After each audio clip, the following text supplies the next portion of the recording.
That's a nice way to start the video, isn't it? Me cracking my knuckles. Oh my goodness. Good morning, everybody. Happy Friday, and welcome to our Creating Calm Out of Chaos Masterclass number 2, talking about our minds, our brains today. And this is going to be good. I have some notes and I'm going to ramble, and my wish, my hope is always for you to learn something new and maybe learn something that changes your perspective, that gives you a shift in your thinking, and teaches you something new, some new tools. And so we're going to talk about a little bit about the science and how our brains work, how our minds work. Human mind is a beautiful, amazing, unique organ thing that we have. And so we're going to talk about how our minds, our brains, how they work, and some simple ways to calm them down and, bring our nervous systems down. Everything we talk about throughout this series is about creating calm in our lives, in our world, in our minds, in our bodies, in our spirits. And so I'll give it a few minutes give it a few minutes for people to join me live. If you join me live, say hi. If you catch the replay, give a little hashtag replay, let me know that you've seen it. Drop your questions, your comments. The more you participate in something like this, the more you will end up getting out of it in the end. So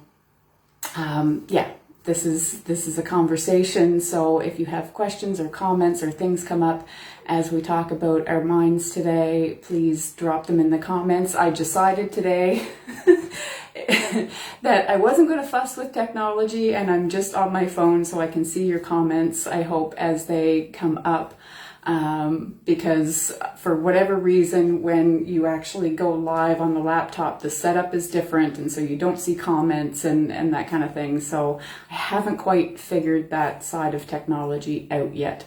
But the morning has gotten off to an interesting start here. My first cup of coffee ended up in the drip tray because I forgot to put the mug under the Keurig, and then I spilled water when I was filling the pot on the stove, and so it's been kind of a wonky morning here. So I'm settling in, and we're going to talk about our minds today, because really one of the things, like this morning, the way this morning started, I could have let that get to me. I could have had the thought that, well, shit, this day's off to a great start, isn't it?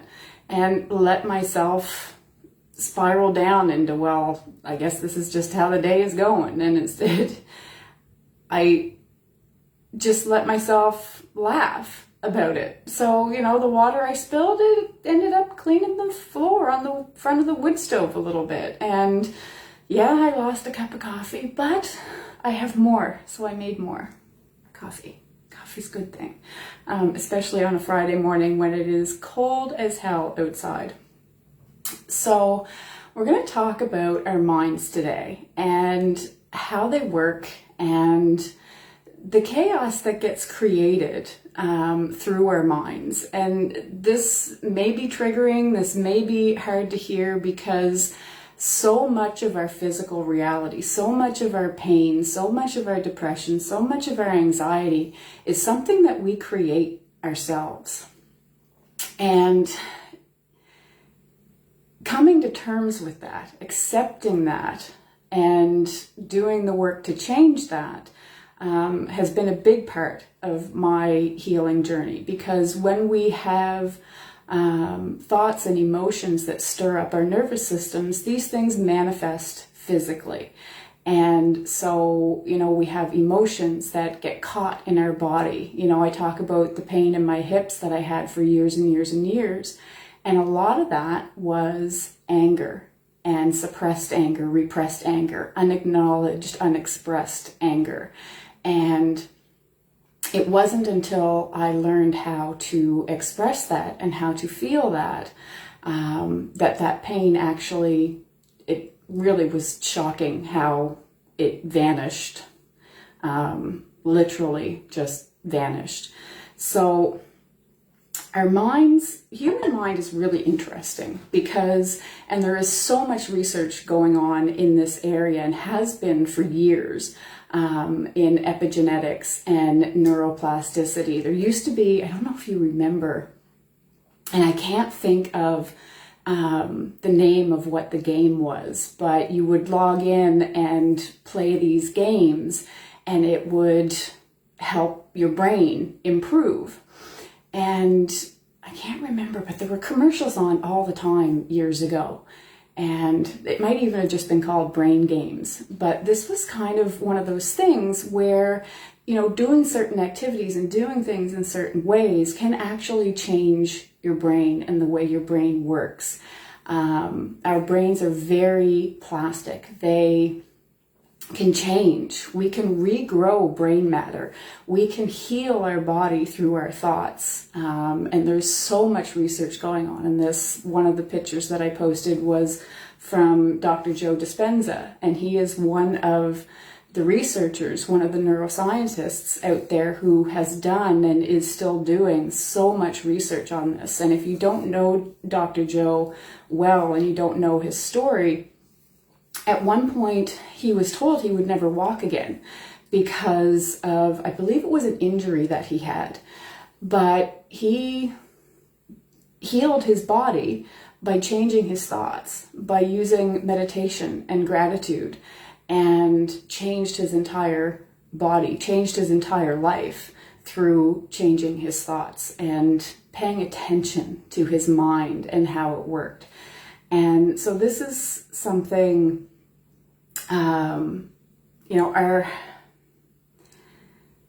our thoughts are so powerful, right? And we're not taught this.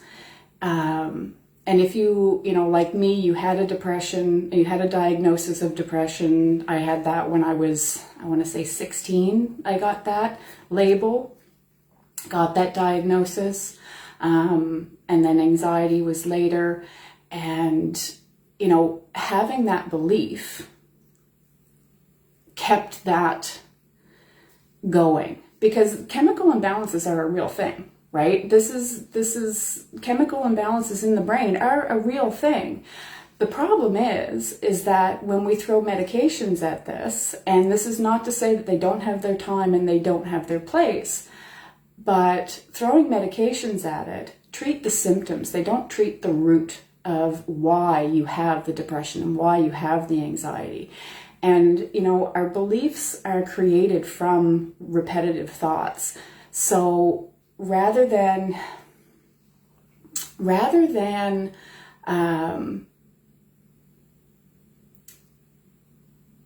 looking at where this belief comes from, right? Whether it's being given a diagnosis or having anxiety for years and never being taught how to manage it. If you start to look, and this is something, I don't believe in this toxic positivity, this toxic spirituality bullshit that goes around that you just need to change your thought, because that's more repression, right? That is shoving down more, not addressing the root, not addressing the cause of this emotion.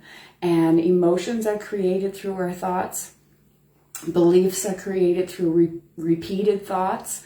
So if you are told, or you believe, you're told you have this diagnosis and you believe it, and you continually tell yourself, I have anxiety, without learning where that anxiety comes from, chances are, if you start to look at it, there will be an experience somewhere, likely in childhood, where you had an experience, you had something that happened that made you feel anxious, and it was never dealt with. You were never taught how to calm your nervous system down. And I mean, of course, when I was growing up in the 70s, nobody knew. We were never taught, because no one really knew that we needed to learn how to manage anxiety and how to manage depression, because we're human. We're going to feel anxious at times. Shit happens, right? But it's when we repeatedly tell ourselves that we have anxiety, that we maintain that anxiety, we keep that as part of our reality. And so when we can look at the root of it and learn the trigger of it, we can then work on changing our brain and bringing those chemicals into balance. There are so many neurotransmitters and chemicals in our brains, right? We've got dopamine, we've got serotonin, we've got norepinephrine, we've got all of the oxytocin, we've got these feel-good hormones and chemicals, and they get out of balance. And usually this is because our thoughts are out of balance, right? We don't know how to shift them, how to change them. And so I'm curious, one of my questions for you is, what is a belief that you have around your mind, around your thoughts, that, keeps you in a state of anxiety, that keeps you in a state of depression, or that, keeps an emotion that you don't necessarily want to have? Although we have them all, we're human, right? We're going to feel sad at times. We're going to feel anxious at times. We're going to feel depressed at times. This is the human experience. We are made to feel all of these things. It's when we suppress and when we don't learn how to actually impact our bodies, impact our emotions by changing these things, that we get into this spiral. Right? Let me know if this makes sense, because our thoughts create our reality. This is something that has been proven time and time again. And our thoughts and our emotions manifest physically, right? Tears are proof of this.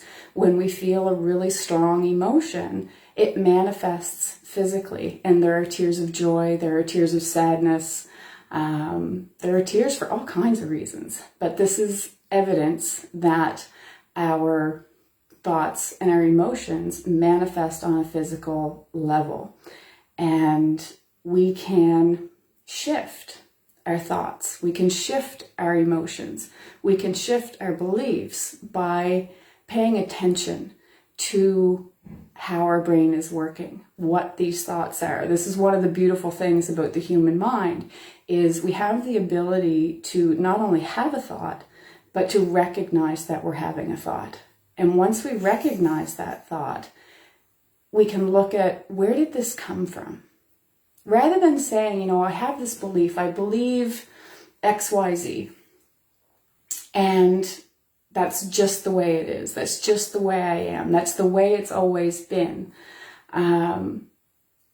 So if we think this over and over again, that is the way it's always going to be.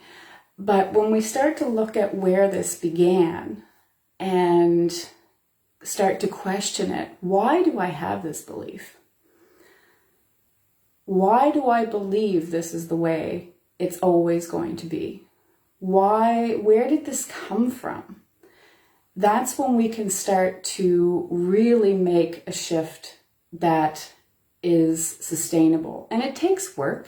It takes time. This is not easy stuff, right? Because, acknowledging that we cause our own pain, that we cause our own illness in so many different ways, is a hard fucking pill to swallow. I've been told many times that, I was the cause of my own pain. And, oh my God, it's like, fuck that. Fuck no. But once I started to acknowledge it, once I started to look at it, where does this come from? And starting to recognize and accept the fact that, yeah, my thoughts, my beliefs did cause a lot of my pain. I had a belief that emotions weren't allowed, that my emotions weren't valid. And this stems from childhood, of being shut down, not being allowed to express anything. And so I believed, because of that experience, that I wasn't allowed to express myself. I wasn't allowed, that my emotions, my feelings, my thoughts weren't valid, because they weren't heard as a child. And so continuing to believe that caused a lot of jacking up in my nervous system, caused a lot of imbalance in the chemicals in my brain. And there was a time when I took medications, and the reality was they made me feel worse. The medications took me from feeling depressed to feeling suicidal. And so when I stopped those, and it was probably, I don't know, it was probably a decade later before I actually started looking at the beliefs underneath this. It might even have been longer than that. It might have been 15 years. But the medications didn't help the symptoms. They made them worse. And it was through looking at the roots of things, through changing my thinking, through changing my thoughts, through examining the beliefs, the roots of them, where they come from, the roots of the emotions, because emotions are created from thought, right? So when we think about an experience and relive that experience, we relive the emotion as well. And we create that emotion. If we're feeling anxious and we get caught in that what if, we are amping up. We are creating more anxiety as opposed to shifting to what is. This is one of the tools for shifting when you're feeling anxious, is getting out of the what if and asking yourself, what is right now? Am I spiraling out into possibilities, potentialities, things that aren't real, and coming into asking the question, what actually is right now? And this can be a really calming thing for our mind, asking that question. So let me know if this makes sense. I'm rambling. I'm not even looking at my notes this morning. I'm just kind of rambling off here. But I'm curious if there are beliefs that you have had, that you believe, that you have, that this is just the way it is. This is just the way I am. This is just the way things are. This is the way it's always been. And if asking this question, if looking at the root of it is something that you feel may help you shift out of that, how do you talk to yourself? What are the words that you use to yourself on a day-to-day basis? And do these things actually serve creating calm? Or are they just keeping you in a state of chaos? Are they keeping you in an energy, where your nervous system is jacked up? And, keeping those thoughts running off on tangents. And, when we get into bed at night, we're not doing anything else, and our minds run off on all these things in all these places. And there's a couple of other things that I'm going to talk about that we can do, that I use, have used for years now, to calm that monkey mind at night. So to get out of that insomniac state, because it's when our nervous systems are jacked up that we have this chaos in our mind. And it's not easy to change. This is one of the other things about our minds, is that our beliefs are created by repetitive thoughts. Our emotions are created through our thoughts. And both can be changed, but our minds don't like change. Our minds don't like when we start to change a habit. Our minds rebel against this. There's that sense of resistance. Our minds don't like change, even as capable of change as they are. Some of the research Dr. Joe has done on meditation, he actually, because he has all of these resources available to him, he held and he does this quite often, but he held a 4-day meditation retreat. And At the beginning of the retreat, he performed functional MRI scans. So these are a little different. They're not widely available, but a functional MRI shows the changes, shows the activity in your brain as it's happening. If you've ever watched Grey's Anatomy, there's an episode where one of the doctors is doing functional MRI scans on masturbating women and tracking the effects on their brain as they go through the process of arousal and orgasm and release and these kind of things. And the functional MRI shows your brain how it's working at the time, shows the synapses firing off and all of these things. So he did these functional MRI scans on participants of this 4-day meditation retreat at the beginning. After 4 days of meditation, he repeated these functional MRI scans, and there were significant, noticeable changes in the participants' brains after participating in a meditation retreat for 4 days. And, most people don't like to meditate because it's hard. Our minds resist it. And there's always this thought that we're doing it wrong because we can't just sit with a quiet mind, right? But this is just our mind resisting the process. And part of meditation, there's a reason why we call it a practice, is because it's noticing your thought and then letting the thought go and then bringing your attention back to your breath.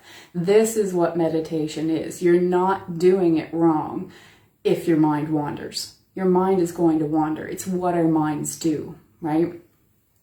So meditation is one of the ways that we can calm and actually change our brains. It's really, the science behind it all is so incredible, and the effects that working with our minds, working with our thoughts, working with our beliefs, working with our emotions, the impact that these things have on our physical bodies is astounding. We actually can regrow brain matter. Our brains are not static, right? We don't grow a brain in the womb, develop it to, age 18 when we're full grown, and then that's it. All the things we do that, they say we lose brain cells and all of these things. They're not lost forever, right? We can actually regrow brain matter. We can actually create new pathways in our brain. And we do this through our thoughts. Thoughts are so powerful, so powerful. And our physical symptoms, we can impact them so much by working with our minds, by working with our thoughts, by working with our emotions, by shifting our beliefs. If you believe nothing is ever going to change, then nothing will change. This is just fact. If you change that to belief, for me it was switching from this is just the way it is, nothing's ever going to change, I'm going to be in pain my whole life, I just have to learn to live with it, I just have to, do the best I can, nothing is ever going to change, to what if it could? What if it could change? This is where the what if becomes a good question. As opposed to one that spirals off into the negative. Not negative. I don't like using negative and bad, because emotions are emotions. We're meant to feel all of it, right? But it's when we get stuck in them that they become heavy and dense. And this is actually one of the things that a medical medium will look at, because they look at your energy field and illnesses, pain, cancers, Alzheimer's, so many things, heart disease, so many things start at an energetic level. And there's research on this too, which is really exciting. That, one day there may be a test that can read our energetic field and tell us kind of what's coming down the pipe so that we can shift that in our energetic field before it manifests physically. And this again comes down to the power of our minds and creating calm in our minds. Let me know if this is making sense to you guys. I can see a few people here, Kelly and Abby and Jamie and Julie. Hi. Thank you for joining me this morning. Let me know if anything's coming up for you guys, because mind talk, shifting your mind stuff, beliefs and emotions, this can be really triggering. This can be a really hard pill to swallow. And I'm hoping that if you comment that I will actually be able to see it, because again, it's the whole technology thing, right? So part of changing these beliefs, part of shifting that emotional spiral, is recognizing the thought and where it's coming from, and looking at the root of it. And I mean, this is something, I see this so much at work when I'm doing the medical transcription work.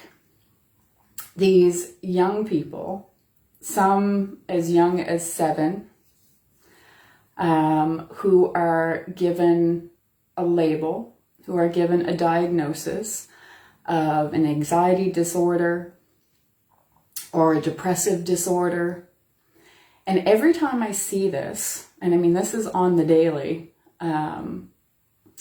every time I see this, I think about how it is going to impact these children growing up with this label, with this diagnosis that they've been given, that they're going to grow up believing that there is something wrong with them because they feel depressed.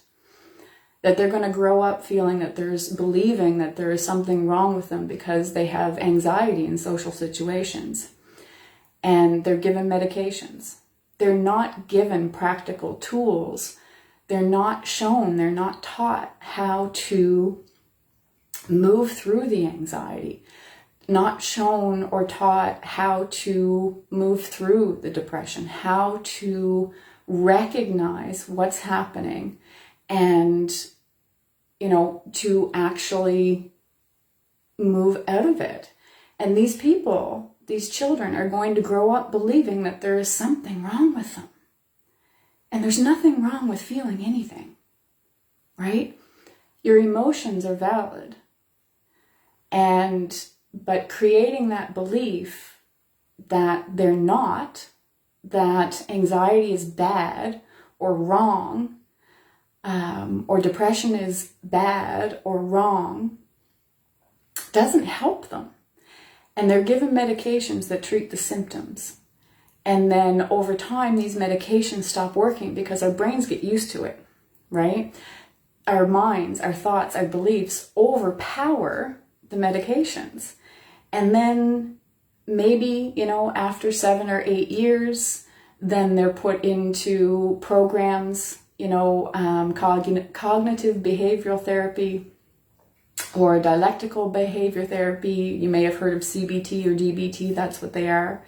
And these are given as supports to the medication, when in reality it should be the other way around, right?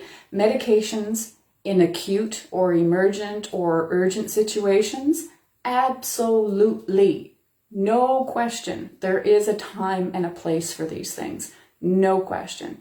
But they should be a support to actually learning how to feel and manage and move through these emotions. No one should ever be told that they are wrong or bad or they have a disorder because they feel depressed, because they feel anxious, because they feel angry. But they should be taught how to move through this, how to feel it, how to address the root of it. If there is something that causes anxiety in a child, it's not stuff it down and remove them from the situation and acknowledge it and shut it down and turn it off. That doesn't help anything. You have to learn that it's okay to feel anxious, but why am I feeling anxious? What is the reality of the situation right now? How can I soothe myself? How can I feel this and move this out and move it through me? It's like my experience in Walmart the other day, a couple of weeks ago now, when I was sobbing and having I was having moments of anxiety. I, went into the store to get my groceries, and I wasn't wearing a mask because wearing a mask has an incredible impact on my mental health. I understand this. It had never been an issue until this one day. But then I was approached by 2 women, not just one, but 2 associates, and I felt attacked. I felt less safe because I was being pushed out of the store. I did end up putting the mask on, which is what triggered the panic attack. But I had it out in the store. I allowed it to move through me in the moment. I allowed myself to feel that emotion. I allowed myself to cry as I walked through the store and got the rest of my groceries. But I recognized where that came from, right? I felt attacked, and rightfully so, right? I'm a tiny little person, right? I'm 5'4", and I'm a tiny little person. I was just going about my business, keeping my distance from everybody, doing my thing in a place where it's never been a problem before. And all of a sudden I was attacked. And so this stirred up anxiety. But being able to recognize the root of that, being able to allow myself to flow through that emotion, keeping my thoughts, having the thoughts, it's like, okay, you know what? This does not feel good. It's okay that it doesn't feel good. It shouldn't feel good. When you feel attacked, this does not feel good.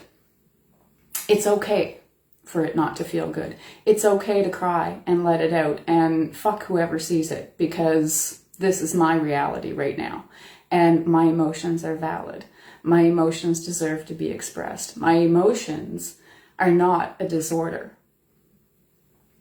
So I allowed it out.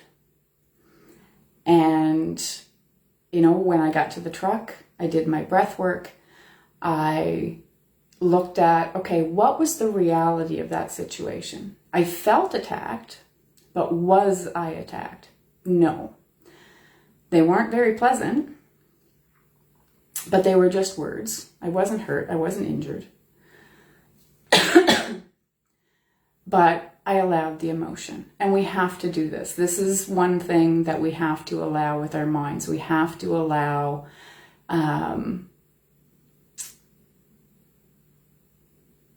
the emotions to flow through so that we can then change that thought. And then by changing that thought, we can shift that emotion out, feeling it, and then asking the question, what is the reality right now? Am I safe? Yes, I am safe. I was safe.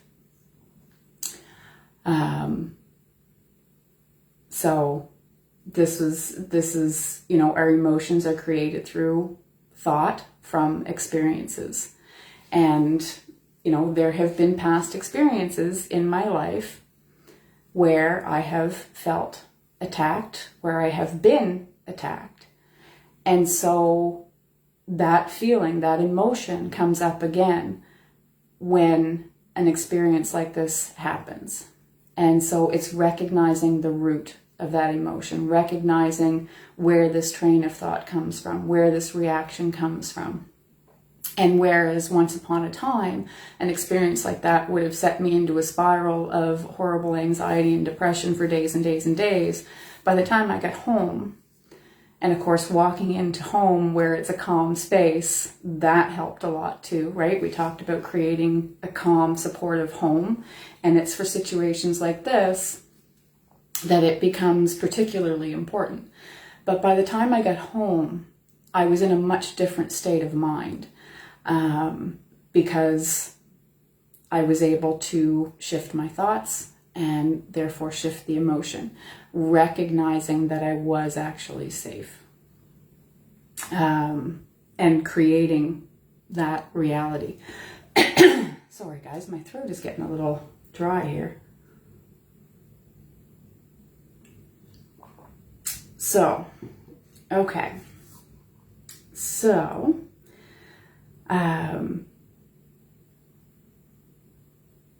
yeah. So beliefs are created from repeated thoughts. So looking at, just to kind of get myself back on track here, our beliefs are created from repeated thoughts.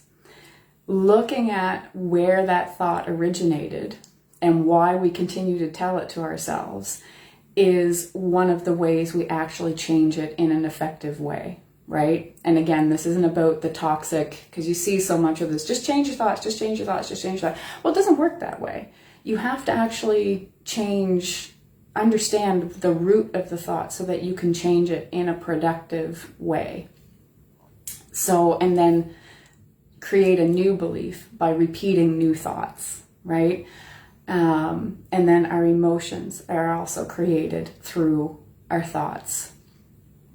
So when you are, whatever you're feeling, especially if you're feeling joyful, this is another thing, is, repeated thoughts that keep us into that space of anxiety. We can also have repeated thoughts to bring us up into a state of joy, into a state of happiness. And that's where asking this, what is question can come in as well, to help shift out of, emotions that may be heavier into something that is lighter, if that is called for. Again, this is not about suppressing or invalidating anything, because all of our emotions are valid. As human beings, we're meant to feel everything. So emotions are created through our thought. And our brains are just so incredibly powerful. The placebo effect is one of the most profound proofs of this, because in medication trials, one group of people will be given the active ingredient, the active medication. One group of people will be given the placebo, so a sugar pill. And in the vast majority of studies, and I think this probably annoys the researchers to no end, but the placebo, in the majority of cases, those who are given the placebo, believing that they're given a medication that is going to help them, will actually have a better outcome, will have a better result than those given the actual medication. It's fascinating, but this is the power of our mind. When we believe that what we're doing is going to help heal us, it will. Whether it's a sugar pill or changing a thought, changing a behavior, changing an action. And in order to have something different, we have to do something different, right? So that's where shifting that belief of this is just the way it is comes in, is, well, you know what? Maybe it's not. Maybe it doesn't always have to be this way. Maybe it won't always be this way. What if? What if? And it's possible. It's so totally possible. So getting to some of the tools, asking that question, what is, rather than getting caught in the what ifs, because what if, unless you're asking that question, what if it is possible? What if can keep you into, well, what if there's an accident? What if someone gets sick? What if? We create this, overactivity in our nervous system, in our brains, in our minds. And this impacts our physical body. So asking what is as opposed to what if. So asking what is the reality right now can help shift out of a chaotic brain mindset. The other one is the breath work. Breath work has been used by healers and people for literally thousands of years to impact physical body, to impact physical health. And there are all kinds of different breathwork methods. There's the Wim Hof method. This is the guy that, can spend hours and hours and hours in ice and his body temperature doesn't change because of the way he breathes. It's fascinating. There is the fire breath or Kundalini breath, which really helps to get an energy flowing. But the one I want to share with you today, and we did this last year in Mindful May, is this breathing cycle.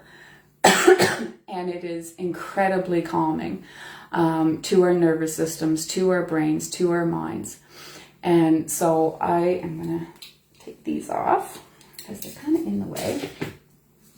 But so I'm going to invite you to do this breath with me. And this is one we did something similar back in Mindful May. And then there was a coach that I work with who helped me this is her breathing method. This is the 4-4-4-4 breathing. So, and doing this, I have timers in my phone set now so that I'm intentionally practicing this breath work 5 times a day. And I've been doing this since September, and it makes a dramatic difference in calming your nervous system and calming your mind. So I'll invite you to do this with me. So what we're going to do is all the breathing is through our nose, and it's breathing in for 4, holding for 4, exhaling for 4, and pausing for 4 at the bottom of the breath before you inhale again. And if you haven't done this before, you may notice that as you're at that pause at the bottom, there may be some resistance there. There absolutely was for me. I could not pause for 4 seconds when I first started doing this. But that is something that does improve as you kind of retrain your brain into this calming method. Because again, our minds don't like change. Anytime we're trying to do something new, our minds will go, okay, what the hell is she doing? What's she up to? She's doing something different here. But it's in doing things different that change things, right? If we always do the same things, things stay the same. So in order to have something different, we have to do something different. So adding this breathwork practice, you can do as I've done, as the coach recommended to me, was to set the timers in my phone so that that intentional practice was formed, or you can use it at will, as needed. But so we'll do this. Your hands on your heart. Close your eyes. Inhale for 4. Hold for 4. Exhale for 4. And pause. In, 2, 3, 4. Hold, 2, 3, 4. Exhale, 2, 3, 4. Pause, 2, 3, 4. In, 2, 3, 4. Hold, 2, 3, 4. Exhale, 2, 3, 4. Pause, 2, 3, 4.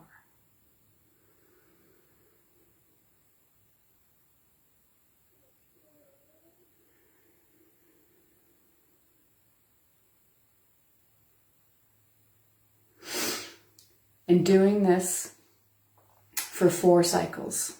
So it's in for 4, pause for 4, exhale for 4, pause for 4, 4 times. So one of my friends, she called it breathing in a square, which I love, because a square is a very solid shape, right? It's a very steady, solid shape. And this is what this breath work does for our minds and our nervous system, is it brings it down. It brings it into a calmer, more stable state. And practicing it on a regular basis enhances that calm, enhances these changes that you're trying to create in your mind. And, you know, when the monkey mind starts going off on its tangents, you can do this breath work, and it will, because you're doing something else, because you're giving your mind a different focus, it begins to, it will quiet and calm that mind. Calm those tangents, calm the monkey mind. And you'll often find, I know this is true for me, is that after I've done the breathwork exercise, my thoughts, the direction of them will change, the tangent will stop. And it just makes it makes a dramatic difference. So if you try this and you start to use it, I would love to hear your experience of it. I know all the women that participated in the workshop that I was part of, where I learned this, you know, kind of going deeper into a practice that I've done for a while, really did make a big difference. And it has for many people. So let me know if you try it. Let me know if you use it regularly. Let me know if you notice this calming effect on your nervous system, because our minds are, again, they are so powerful. We have so much power in our minds to calm ourselves. And it's calming our thoughts and rewiring our brain and creating new pathways and new possibilities. So one of the most common, and let me know if this is true for you, kind of touched on this a little bit ago, but one of the most common times when our minds run off on tangents is when we get into bed at night. So, you know, you get into bed, you do your bedtime routine, you get into bed and you get comfy and cozy and you think you're going to have a wonderful sleep, and then your brain starts replaying the day. Maybe, you know, picks up some random thing that happened in the 80s, brings up some random question about, I don't know, do bears shit in the woods? I don't know. Our minds are funny things, right? But this happens a lot when we go to bed at night. And so one of the things is to implement a gratitude practice. Gratitude is incredibly powerful. This is another part of Dr. Joe's research, and the power of gratitude for changing our brains. You know, after, I can't remember what it is, I think it's 8 weeks of a daily gratitude practice will chemically change your brain. And so this comes around to, you know, the chemical imbalances that happen in our brains that, you know, are the root of depression, anxiety. So many different things are caused by chemical imbalances. But again, we're not taught that we have the power to change these chemical imbalances ourselves. Our brains can do this. We, again, as humans, have this unique ability to have a thought, be aware of the thought, and therefore change the thought. And it's this process that changes our brain, changes the pathways in our brain, helps us to create and regrow brain matter, which that just blows my freaking mind, that we can actually regrow brain matter. A gratitude practice helps improve memory, helps improve focus, It changes the way our brains work. So a gratitude practice, when you get into bed at night, it gives your mind a new focus. It gives your monkey mind something to do. So it's not, thanks, Kelly, have a great day, talk to you soon. So this gratitude practice, doing it nightly, when you get into bed and your brain starts going off on these tangents, you can change your brain by doing this gratitude practice. And it's so simple, but again, simple is powerful. This is just it. Things don't have to be big and crazy and complicated and, enormous to make a big change. It's the simple things that make a big change. If you notice, I painted my shelves in here, finally. But it completely changed, it brightened up the whole room just by doing the shelves. So small things, simple things make big differences.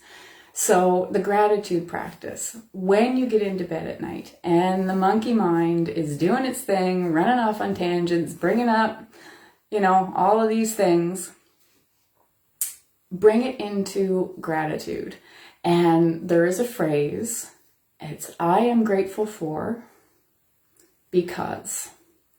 So I am grateful for the food in my fridge because it nourishes me. I am grateful for Ozzy and Zeus because they are wonderful company. I am grateful for my work because I get to do it from home. I am grateful for my work because it helps people. I am grateful for my firewood because it keeps me warm. And it's using this phrase for each individual thing. And you will probably find that you fall asleep while doing your gratitudes, while saying your thank yous, which is what I call it. And you fall asleep.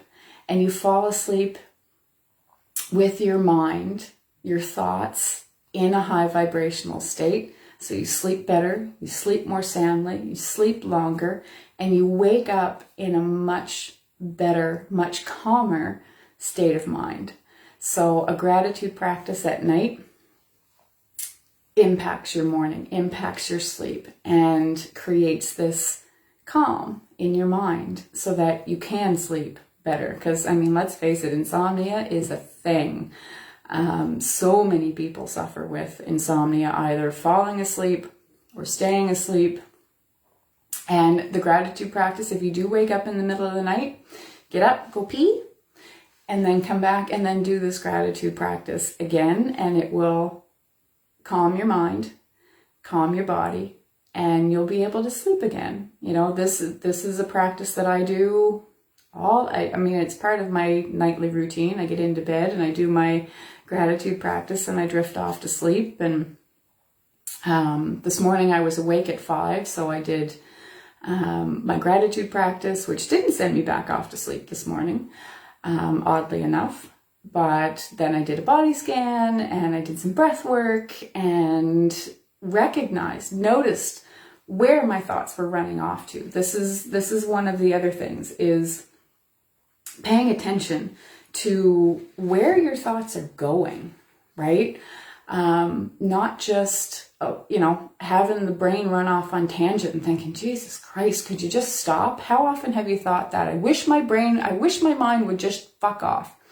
I wish my mind would shut up. I wish my mind would stop running off on these tangents. Happens all the time. And we get to decide, we get to choose, and to not allow our minds to run off on tangents.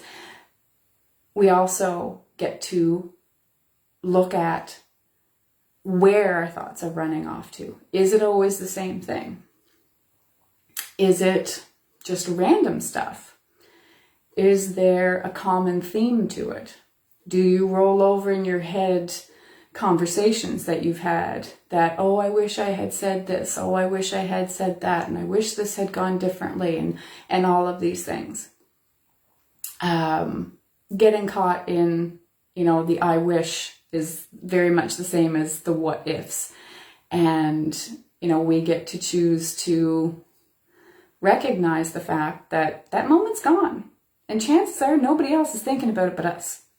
So again, it's a choice. Our thoughts are a choice, and which makes our beliefs a choice, which makes our emotions a choice, which makes our healing a choice, and makes it all possible.